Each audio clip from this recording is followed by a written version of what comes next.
Bismillahirrahmanirrahim. Assalamualaikum warahmatullahi wabarakatuh. Alhamdulillahirabbil alamin.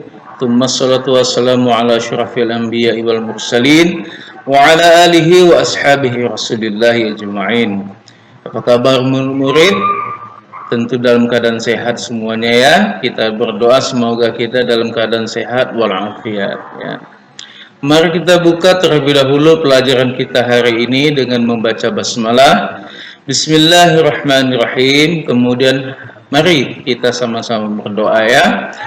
Radina billahi rabba wa bil islami dina wa bi Muhammadin sallallahu alaihi wasallam nabiyya wa rasula.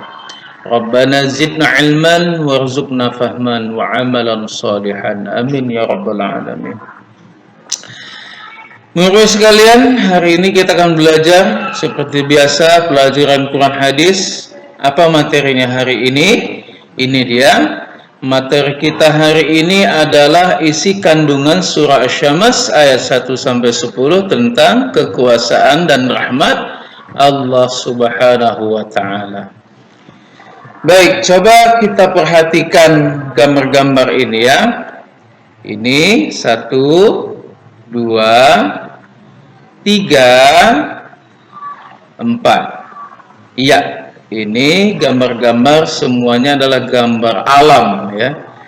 Ada gambar bumi dan segala makhluknya, kemudian ada gambar di sore hari, ada gambar di malam hari dan di siang hari. Ini semuanya menunjukkan tentang kekuasaan Allah Subhanahu wa taala. Untuk itu, hari ini kita akan belajar tentang ini semua ya. Baik, setelah nanti kamu belajar tentang ini, kamu diharapkan yang pertama nanti bisa mengimani isi kandungan Al-Quran. Jadi tidak hanya membaca Al-Quran saja, tapi harus dengan iman ya. Kemudian selanjutnya kamu bisa diharapkan untuk berdisiplin dalam setiap kewajiban ya. Kemudian apalagi setelah belajar ini, kamu juga nanti akan diharapkan bisa memahami kandungan surah Asy-Syams ayat 1-10 tentang kekuasaan Allah ya. Kemudian kamu diharapkan nanti setelah kerja kelompok kamu bisa ya menganalisis isi kandungan surah Asy-Syams ayat 1-10 tentang peristiwa alam ya. Kemudian nanti kamu setelah membaca, kamu diharapkan bisa membaca Al-Quran itu dengan benar ya, dengan ilmu tajwid. Kemudian yang terakhir, nanti setelah diadakan diskusi, diharapkan kamu itu bisa mempresentasikan ya isi kandungan Asy-Syams 1-10 tentang peristiwa alam. Baik anak-anak sekalian, kita sekarang masuk ke pengertian apa itu sebenarnya kekuasaan Allah dan rahmat Allah. Kekuasaan Allah itu adalah ya segala bentuk tanda-tanda kekuasaan yang tak terbatas, artinya tidak bisa ditandingi oleh manusia atau makhluk manapun, sehingga mutlak segala sesuatu atau segala kejadian ada di bumi ini, segala ciptaan yang ada di bumi ini adalah ciptaan Allah atas kuasa Allah Subhanahu wa taala ya. Kemudian apa itu rahmat Allah? Ya, rahmat Allah itu ya anak-anak sekalian, segala bentuk kasih sayang Allah kepada makhluknya atau ciptaannya ya. Jadi bukan hanya kepada manusia, juga kepada binatang, tumbuhan, dan lain-lain. Baik, anak-anak sekalian, coba kita baca dulu ya. Ini ayatnya. Bismillahirrahmanirrahim. Wasyamsi wa duhaha, wal qamari idza talaha, wan nahari idza jallaha, والليل إذا يغشاها والسماء وما بناها والأرض وما طحاها ونفس وما سواها فألهمها فجورها وتقواها قد أفلح من زكاها wa qad khaba man dassaha. Ya. Shadaqallahul azim. Ini artinya ya, bisa kita lihat demi matahari dan cahayanya di pagi hari, dan bulan apabila mengiringinya, dan siang apabila menampakkannya, dan malam apabila menutupinya, dan langit serta pembinaannya, dan bumi serta penghamparannya, dan jiwa serta penyempurnaan ciptaannya, maka Allah mengilhamkan kepada jiwa itu jalan kefasikan dan ketakwaan. Sesungguhnya beruntunglah orang yang mensucikan jiwa itu, dan sesungguhnya merugilah orang yang mengotorinya. Baik, anak sekalian, ayo kita terangkan tentang ayat ini. Apa isi kandungannya? Yang pertama adalah Allah ingin menunjukkan 7 fenomena alam yang menakjubkan, ya. Apa itu? Matahari. Ingat, di awal Allah ini menggunakan kata-kata sumpah, yaitu demi matahari dan cahaya di pagi hari, kemudian demi bulan apabila mengiringnya, dan demi siang apabila menampakkannya, dan demi malam apabila menutupinya, dan demi langit serta pembinaannya, dan demi bumi serta penghamparannya, dan jiwa serta penyempurnaan atau ciptaannya. Ingat, di situ dan di situ adalah, ya, artinya demi, ya. Kemudian melalui sumpah Allah tersebut, nah ini ya, Allah menginginkan apa dari sumpah-sumpahnya itu. Jadi sumpah Allah itu dilanjutkan, yang diinginkan oleh itu dari ayat 9 dan ayat 10-nya. Yang pertama adalah, ya saya terangkan secara gamblang saja ya, Bapak terangkan ya. Yang pertama adalah, jadi barang siapa yang mensucikan jiwanya dengan berbuat baik, maka dia akan beruntung.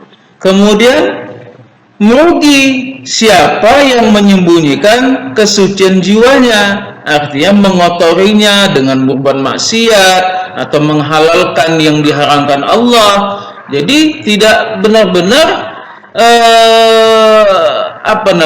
memikirkan dan meresapi apa itu kekuasaan Allah Subhanahu wa taala, ya. Nah, jadi kita dihadapkan oleh Allah Subhanahu wa taala itu atas 2 pilihan melalui kekuasaan Allah.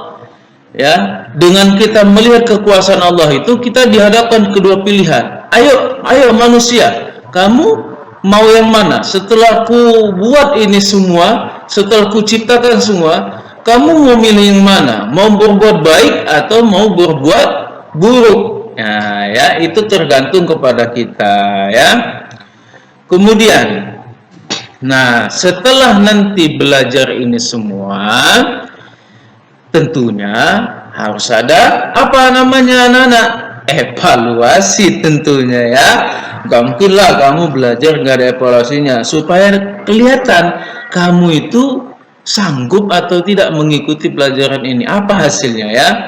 Jadi nanti Bapak akan memberi evaluasi, yaitu yang pertama tentang apa itu definisi kekuasaan rahmat Allah, ya. Kemudian di situ nanti kamu akan juga ditanya tentang apa sebenarnya fungsi pengetahuan tentang rahmat dan kekuasaan Allah. Artinya di sini nanti Bapak minta kamu menjelaskan sebenarnya apa manfaatnya kita mempelajari materi ini, ya. Kemudian apa lagi yang akan kamu jawab? Nah, ini. Coba jelaskan makna kekuasaan Allah dalam surah Asy-Syams ayat 3 dan 4. Jadi yang Bapak minta di sini bukan seluruhnya, tapi tadi kan ada artinya tuh. Ayat per ayat itu kan ada artinya. Jadi yang Bapak minta adalah makna kekuasaan Allah dalam surah Asy-Syams ayat 3 dan 4-nya saja, ya. Kemudian yang ingin Bapak tanyakan di sini adalah nanti bagaimana caramu mensyukuri rahmat Allah dan berikan contohnya. Nah, ini tergantung kamu. Ini menguji wawasan kamu. Artinya setelah kamu belajar ini, kamu harus paham, ya kan? Dengan kekuasaan Allah dan rahmatnya tentunya kamu harus bersyukur, ya kan? Harus bersyukur. Nah, kemudian bagaimana cara mensyukurinya itu? Nah, kasih contohnya ya. Nah, itu. Jadi inilah pelajaran kita hari ini anak-anak. Semoga bermanfaat bagi kita semua ya. Mudah-mudahan dengan belajar ini kita bisa memahami betul apa itu kekuasaan Allah dan apa itu rahmat Allah. Ya. Tidak lupa juga Ustaz berpesan kepada murid-murid sekalian agar senantiasa mensyukuri apa yang sudah Allah ciptakan di bumi ini. Allah sudah menciptakan alam, jangan kita rusak, ya kan? Allah menciptakan segalanya di atas bumi ini untuk dijaga, ya. Jadi jangan sesekali kita berbuat keburukan. Jangan sesekali kita berbuat keonaran, jangan kita merusak yang sudah diciptakan Allah Subhanahu wa taala. Itu kalau benar-benar kita mengimani isi kandungan Al-Qur'an, khususnya surah As-Samas ayat 1 sampai 10. Itu ya anak-anak ya. Ini Bapak ucapkan khairukum man ta'allamal Qur'an wa 'allamahu. Jadi sebaik-baiknya kita adalah yang mengajarkan Al-Qur'an, ya, yang mempelajari Al-Qur'an dan mengajarkan kepada orang lain ya. Ma'alika fi milghad insyaallah. Wal akhir, assalamualaikum warahmatullahi wabarakatuh.